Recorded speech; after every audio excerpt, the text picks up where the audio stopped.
Hey, Rick, Hale, Mojo Monday. How are you?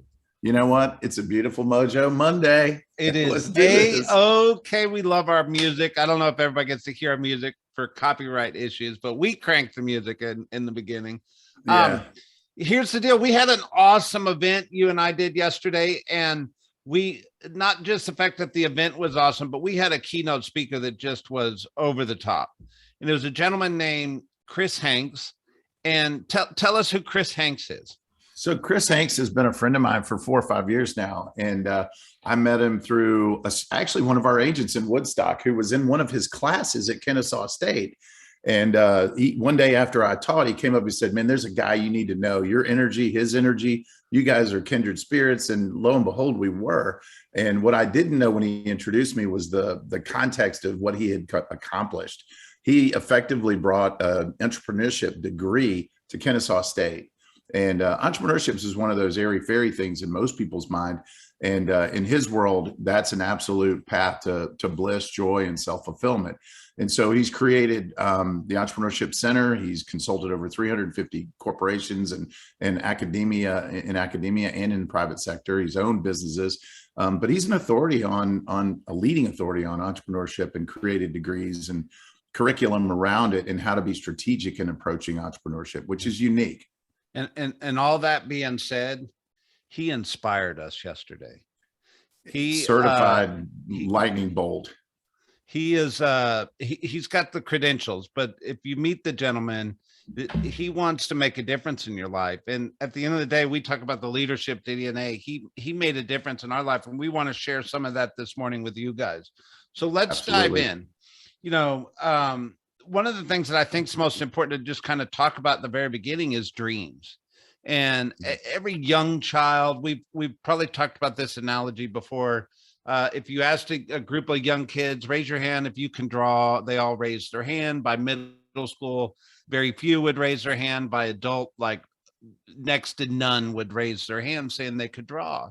Well, the truth is we grow up with dreams, and our dreams sometimes dissipate the older we get, yet they shouldn't. Dreams is really such a powerful thing that creates the desire to do more, the desire to go be better, the desire to be an entrepreneur, right? Absolutely. We underestimate our potential. And one of the things he early on dismissed is the concept that intelligence is the #1 driver for success. In fact, it's almost a detriment at times. So whatever's keeping you from dreaming, it's an inside job first. And then obviously that if you don't have it inside, you can't give away what you don't have. And so that was the first big conversation. Yeah. And then he said, hope gives us the power in the present, meaning if I attach hope to my dream, it actually gives me fuel. It gives me the fuel in the presence, right? And, one of the things is we wanted to create some structure to this conversation today. So there's 3 things we want to make sure we bring to the table this morning around what we learned from Chris Hanks yesterday. And the first one's this fun word called remarkable. Tell me about that, Rick. Well, he just said, if you're really going to impact the world and do something significant, you have to see yourself as remarkable, or at least capable. And if you don't see yourself, you're probably not going to convey that energy in a compelling enough way. And he said remarkable is when you take 60 or 90 seconds and share with people what your mission is and why you do what you do. And if you do that and you can't elicit goosebumps or energy or emotional feedback, and it's not portable and memorable, you probably want to step back and reassess the purpose or the why maybe behind who and what you're doing. Absolutely. And he made comment. He said, you got to be able to do it in 90 seconds or less, right? It's got to be compelling and quick. That's crazy. Because I think a lot of people think that, oh my God, I got to give an entire PowerPoint presentation, or I got to, in real estate, I got to do a whole listing booklet, right? Like at the end of the day, if you can't convey your remarkableness, is that a word?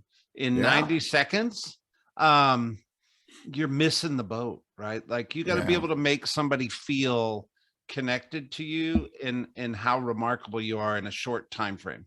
Well, and the key element in that remarkable thing isn't what it's in, to be honest, we probably framed this up poorly to begin with. It's really not what's remarkable in you.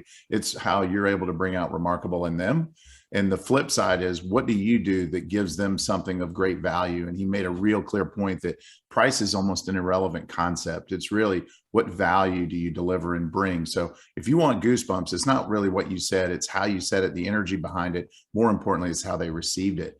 And he suggested getting really clear on how people are receiving your messages and what impact those messages have on them. And so it's kind of, it was an assessment moment where you go, okay, just because I have a good, platform from 5 years ago, is it relevant today? And am I as passionate today about it as I was then? And, sometimes it takes a third party look over your shoulder to kind of confirm what might need modifying to reinvigorate you, to ultimately reinvigorate the person you're communicating with. Yeah, 100%. I wrote down the same thing, like price is what they pay, but value is what they get. And he said, in a sales scenario or a business scenario, an entrepreneurial scenario, you could have a conversation with me all day long and it makes all the sense in the world. But if you didn't move me inside, I'm not going to do business with you. No. He said, saying the right thing is one thing, but making me feel right is everything. Well, and ironically, the word motion is buried in the word emotion. Right. You're not eliciting emotion. There's not a lot of movement. There's not a compelling energy. And people won't, he said 70% of what you say is probably heard, but 75% of how they felt is remembered. And that comes from emotional response and feedback, not an intellectual. He said, if all you needed was intellectual content, you'd have it all figured out by lunchtime, because God knows there's billions of bytes of information on the internet. There's nothing you couldn't figure out with Google and with, resources we have today in technology. So it's not what you know, it's what you have at your avail that moves you. I'm poking fun at us for a minute because we're giving you the 3 points from the talking point, but he said you can find a YouTube video on the 5 ways to do anything online, right? Like information's not a scarce resource these days. No, it's a commodity. Feeling is, but let's move on. So our number 2 is the word community, and how important and how impactful the community is. To me, that's one of the most special things that really touches my heart about the group we get to be a part of, right? Like the people that are in our world is our community. And he said, people really, they grow in a place where they're loved and cared for. Tell me more. Yeah. Well, that goes back to the emotional piece. If they're not loved and cared for, and it's strictly an intellectual pursuit, it's going to be short-lived and not inspiring, and it's not going to infuse that energy to elevate. And so the key is elevating energy, and that only happens when you connect at the heart, and then the head can justify or validate how they feel about the conversation. And this was sort of wrapped inside of a really beautiful, it was put on a bow on the package, was all around how to overcome fear. And the key to overcoming fear is through faith, and the way to connect with people is through heart, not intellect. And so when you kind of connect the dots, you recognize, today's got to be, the effort today has got to lead to a better tomorrow, or you're likely to derail or come up short and probably not fulfill your potential. 100%. I wrote down faith grows bigger in community. And Yeah, if you think about it, everybody has fears, but your fears feel a little bit minimized when you realize other people have the same fear. But if you're out on that island by yourself, it's really hard to be in your faith, because you start doubting yourselves. We're our own worst enemy. We kind of know that, but community is such a intrinsic, powerful force that you just can't necessarily see or touch or even put words around sometimes. But at the end of the day, it's so powerful, right? Well, and the way to, I love this too. He framed up fear in the sense that it's part of the process. One, no one succeeds to success. And when you look at mistakes as opportunities, it changes and flips the script. And on the energy behind it, you're one step closer, if you will. And instead of asking, did you win or lose? The question he framed was, what did you learn? And as long as you're learning, you're growing, and you're moving towards something that creates a better tomorrow. Yeah, absolutely. Well, our third point we want to dive into, and I think this one's fun. It's the 3 F's, and it's faith, which we've already made mention of, but focus and fire. And, he said, he asked the question, said, who's your biggest competitor? And everybody kind of put their answers out there. And he said, at the end of the day, your biggest competitor is indifference.